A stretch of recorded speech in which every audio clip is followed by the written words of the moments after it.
dia dinyatakan tersangka, maka dalam waktu 24 jam sejak dinyatakan tersangka dan diperiksa di sana, dalam waktu 1 kali 24 jam itu harus sudah jelas apakah akan ditahan apa tidak.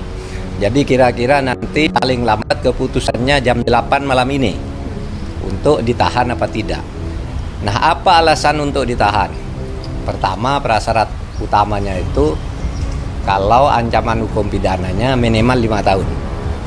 Ini lebih dari 5 tahun, itu prasyarat utama. Yang kedua, kalau yang bersangkutan dikhawatirkan tidak mau kerjasama, dipanggil, menghilang, tidak datang dengan berbagai alasan, itu tidak mau kerjasama. Yang ketiga, kalau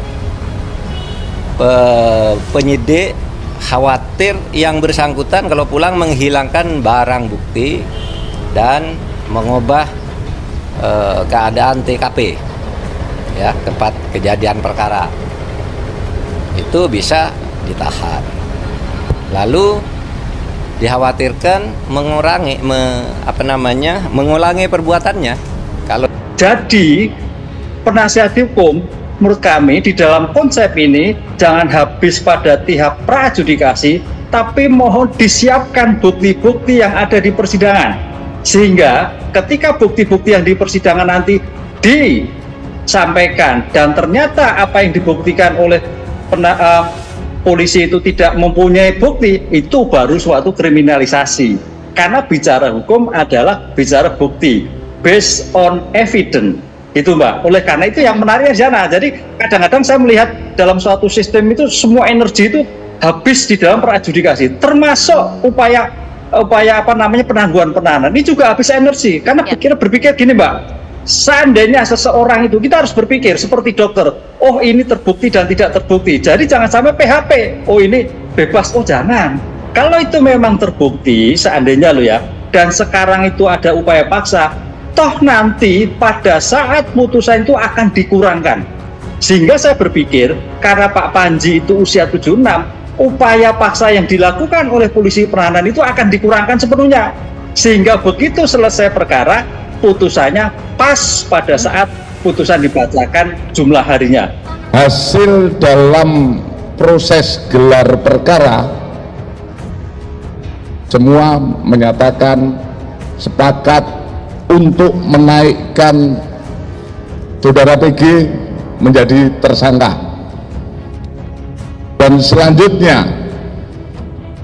selanjutnya pada pukul kurang lebih 21.15 penyidik langsung memberikan surat perintah penangkapan disertai dengan penetapan sebagai tersangka. Dikhawatirkan ngulangi lagi kalau perbuatan sifatnya berkelanjutan, ya, itu bisa juga ditahan. Nah, apakah akan ditahan nanti ditunggu saja. Untuk menghadapi proses ini kan tidak mudah ya, karena akan menentukan katakanlah status kedepannya. Jadi memang perlu dipersiapkan apa yang harus dijawab dan juga mungkin bukti-bukti yang akan disertakan. Karena memang di KUHP tidak mengatur juga bahwa ketika orang diminta menjadi saksi kemudian langsung jalan tol ke tersangka, kan nggak demikian ya. Pasti ada fase-fase yang diikuti dan itu berdasarkan minimum 2 alat bukti. Nah, kalau kita melihat pemanggilan kemarin kan sudah patut dan wajar. Jadi kalau ingin menggunakan 1 kali ketidakhadiran itu maksimal mungkin hari ini saja yang kalau memang tidak hadir kembali akan dipanggil ulang, mungkin dengan upaya paksa.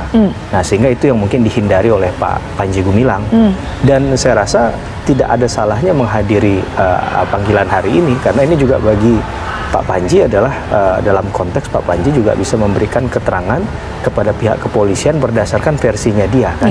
Nah, tapi bisa saja tadi statusnya naik bukan hanya sebagai saksi tapi sebagai tersangka. Mahfud minta Menak RK dampingi Al Zaitun, warga pesantren jangan panik. Menko Polhukam Mahfud MD meminta Menteri Agama Yakut Khalil Kaumas, Bareskrim hingga Gubernur Jawa Barat Ridwan Kamil mendampingi pondok pesantren Al Zaitun. Mahfud menekankan pendidikan di pondok pesantren tersebut harus tetap berjalan. pertama menugaskan Menteri Agama didampingi oleh Gubernur Jawa Barat dan Bareskrim Polri untuk melakukan pendampingan kepada Pondok Pesantren Al Zaitun agar pendidikan kepesantrenan yang berjalan sehari-hari sampai saat ini itu dijamin keberlangsungannya. Kata Mahfud dalam konferensi pers di kantor Kemenkumham Hukam Jakarta Kamis 3 Agustus 2023. Ketiga pihak ini akan diberi kewenangan untuk melakukan asesmen terhadap penyelenggaraan pendidikan di Ponpes Al Zaitun. Mahfud menyebut kehadiran Bareskrim juga untuk memberikan keamanan terhadap proses hukum yang tengah berjalan. Jadi ini pendampingan dan Kementerian Agama serta tim ini tadi diberi wewenang untuk melakukan asesmen terhadap penyelenggaraan pendidikan maupun tenaga-tenaga pendidik untuk menyelenggarakan pendidikan Pondok Pesantren Al Zaitun sesuai dengan peraturan perundang-undangan, ucap Mahfud. Termasuk di sini Bareskrim memberi jaminan keamanan terhadap siapapun yang akan melakukan proses-proses hukum dan pemeriksaan terhadap lingkungan pesantren. Yang meminta warga pesantren Al Zaitun tak panik menyikapi hal ini, segala hal yang dimiliki sepenuhnya akan dijamin oleh pemerintah.